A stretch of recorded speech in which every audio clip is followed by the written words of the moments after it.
Hello and welcome to the OXM podcast. Here's what we've got coming up this month. First up, we speak to the brains behind Command & Conquer Tiberium Wars.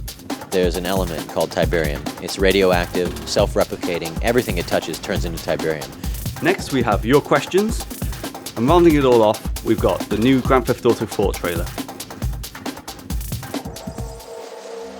The Command & Conquer franchise hasn't been on home consoles for 7 years, and it marks its return on the Xbox 360 with an all-new release from EA, Command & Conquer Tiberium Wars. Yeah, and last week we met up with the producer Raj Joshi, and he told us all about it. My name is Raj Joshi. I'm a producer for Command & Conquer 3 on the 360.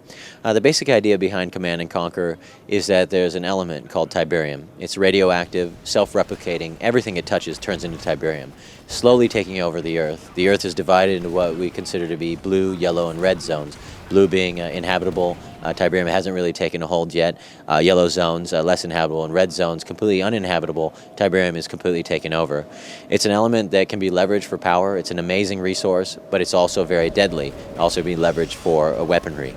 There's two main factions on the Earth, GDI, which is a global defense initiative, which is comparable to the UN of modern day, and then NOD, which is a religious fanatical organization that has their own view of how the world should really be run.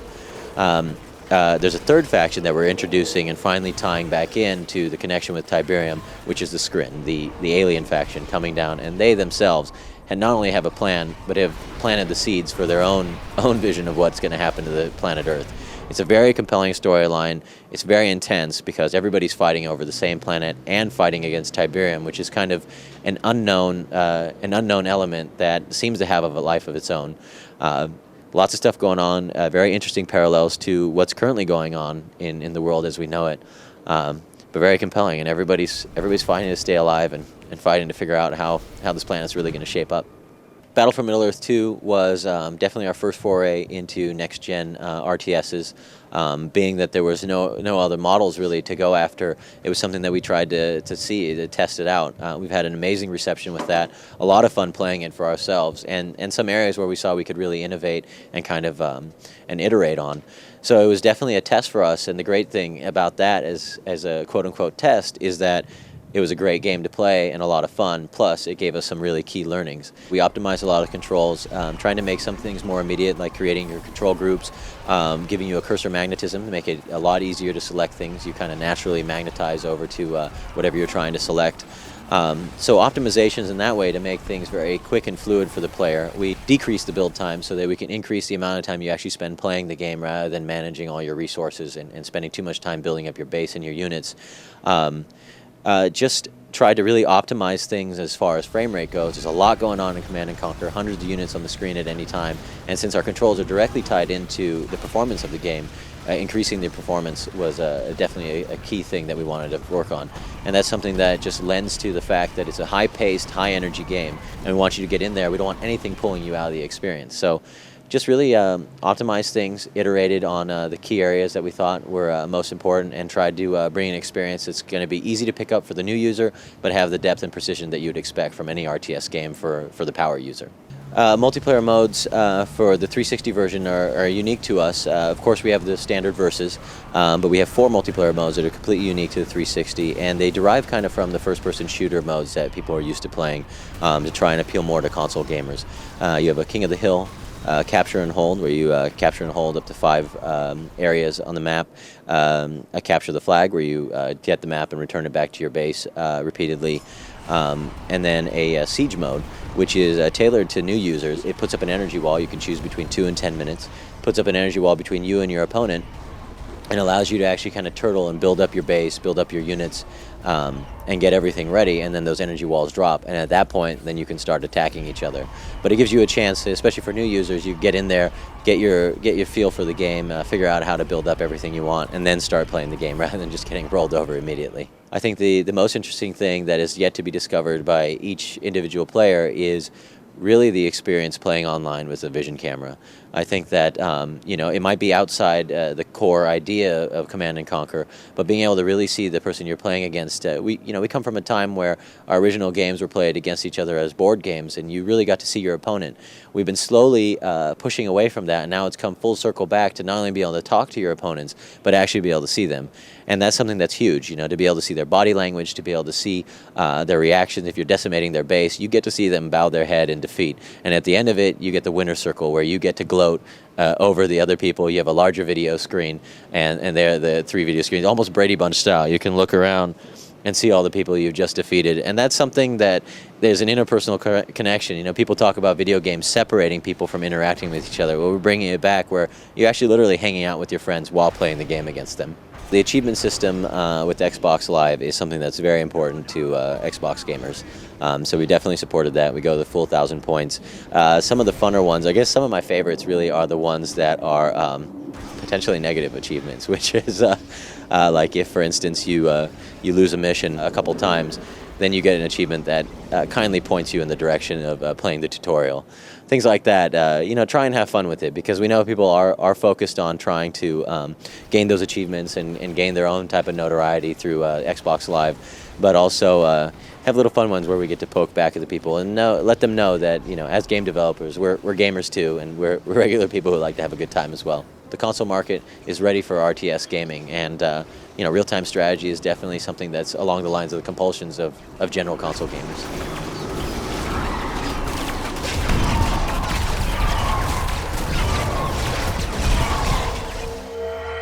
First question this month is from Armo123, who is Asbode, naughty boy. Although you wouldn't guess that he was Asbode from the level of questioning. He asks, with American politics currently chasing after any anti-gaming lead it can find, do you think that Bioshock might be misunderstood and perhaps even fall victim in this climate? Is there room in a game to provide player choices, even though those choices might be morally abhorrent? Blimey. Yeah, I guess it's quite deep, isn't it? I think whilst you answer, I'll have a nap. Okay, good idea. I don't know. I mean, it's very hard to say how this could be conceived as something that's political, really. It's just a game about going underwater and fighting fishmen and stuff like that. And I suppose the decision-making thing always is a defence for a game, because in lots of games you don't have the choice between right and wrong. I think also the sort of the imagery in it, like there's a lot of imagery of culling children and things like that. I think, although that is controversial, and obviously the bad lawyer men out there would like to see those sort of games disappear, I think the thing that's in Bioshock's favour is it's a new game. It's not an established franchise, so they haven't got any background knowledge of it until it's literally out there. The things like we see with Grand Theft Auto suffering, things like that, is that the fact that they've been around for such a long time and they're an easy target.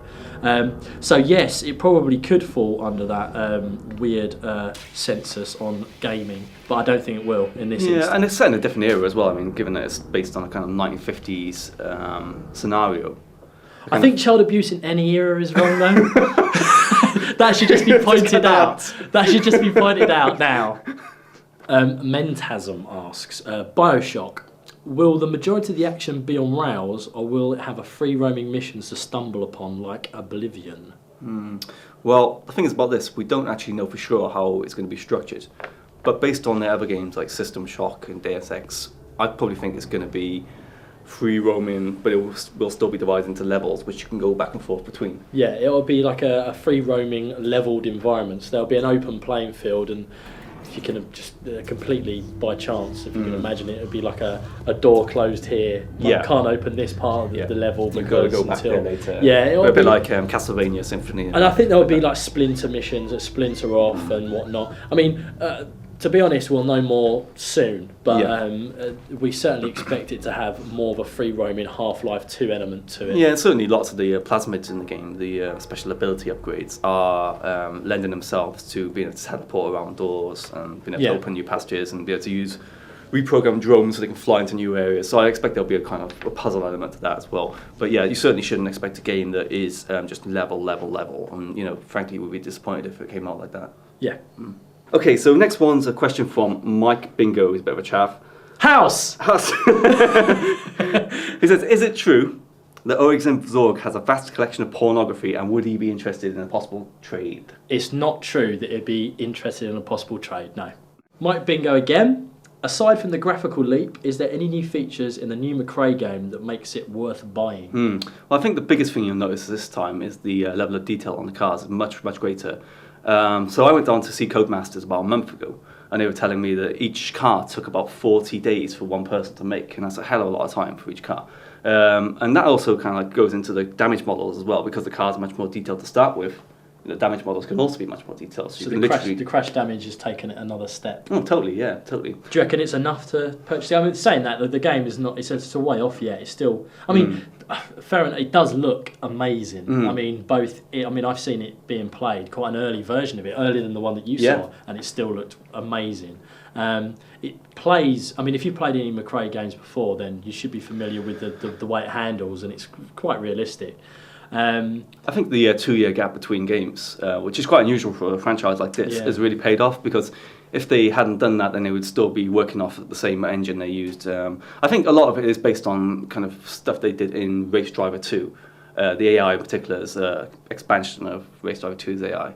And same for the sound models. But they did say that the sound was going to be massively improved as well. Now they've got a full sound swoop, so they've recorded every car noise from just like kind of idle to red line. Sure. And they recorded that all the way through for every single different vehicle. What was Colin McRae like?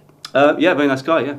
Really good. So the next question's from Bradders, and he wants to know, why must Burbs leave? I'm leaving because I've got an important new job at Kentucky's Fried Chicken. It's a local chain. I'm the new master fryer. I start in 2 weeks' time. They pay me in boneless buckets, and it was an offer that I basically couldn't refuse, especially because I'm only getting peanuts here. Chris, next question's from Bradders, and he wants to know, is the Master Chief helmet available with the Halo 3 Legendary Edition going to be wearable? It's going to be wearable if you have a head the same size as a pygmy. Have you ever seen the film Beetlejuice, where the man sprinkles the dust on Beetlejuice's head and it shrinks down? You'll be able to wear it. Basically, no, it's not wearable. You could put it on an animal. I don't suggest you do that. Put it on your dog. Neither do future. No. Yeah. No, not a dog, not a hamster. I'm not buying the Legendary Edition anyway. I'm just going to paint my face green. I'll be alright. Okay. Okay, so next question. Almeida wants to know, what's your opinion of the Xbox Elite console? Well, I think the first thing that should be mentioned before I give my actual opinion of the console itself is that it doesn't really offer anything that the Premium doesn't do already. Okay. It has an HDMI connection, which a lot of people have been lusting after, but that, it doesn't give you any better picture quality than a component cable does.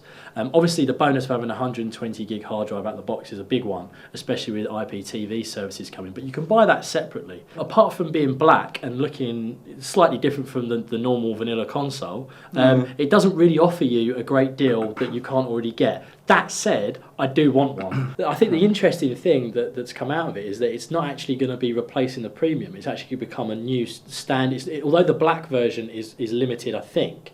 They haven't actually said for definite if it's going to be limited in the colour. The actual spec of that machine is going to remain. Yep. So it might signal the end of the core, especially when you think the core originally was for people who didn't have online connections. Didn't have quite as much money to spend. But when you think that the memory cards are coming in larger sizes now, so people can still download larger arcade games, it's not going to cut the core owners off. Some people might look at it as a bit of a kick in the teeth to hardcore supporters, because the hardcore supporters are the people that go out and buy the console first. It's all about choice. Again, it's another option that Microsoft has given you. My choice is to buy one because it looks cool. Alright, so Screenager seems a bit down in the dumps, and he's really upset that you're going. Right. And he really wants to know, why is he your last one? Oh, my last one. Well, as I already mentioned, I am leaving, but the job that I mentioned before, that was a joke, obviously. I'm actually going to work as a dancer on a cruise liner.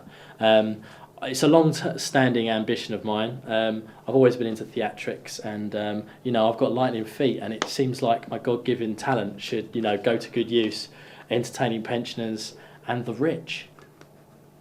Fudge asks, what's your best track on Guitar Hero 2, and what's your high score? My favourite track is the bass line to Keeping in the Name Of. I don't know what my high score is. I'm a complete and utter Guitar Hero rookie. Admittedly, I love it anyway. What's your favourite track? Well, I haven't got one yet because I haven't really got the game. So I've got 2 guitars. Sent over 2 guitars and no game. Well, this is the thing. We don't know our high score or really decent track listings because we've had the game in and we've had to we've had time with it. But unfortunately, since then, all we've got is just 2 guitars, and they haven't actually given us a copy. I mean, of to the be game. fair, it is a nice bit of plastic, but I would like to actually have a game as well. It's nice visualising playing it, but it's not quite as good as actually playing it. So hopefully, ask us again on the next podcast. Well, him, because I'm off on the cruise liner. But yeah, ask them, and then we'll be able to iron that out. Cruising. Shut up. So it's time for the very last question of the day. Yes! So this one comes from the best bit, Chris, and he wants to know, mate, why are you leaving us? Why, damn it? I was only playing before, and I'm not going to Kentucky's Fried Chicken or becoming the new Wayne Sleep. But I am proud to tell you, OXM viewers, and you're getting the exclusive on this, that I am in fact the next Doctor Who. Yes. It's a great honour, and to be honest, I'm glad to be getting out of here. So I'm out. Laters. Thank for that.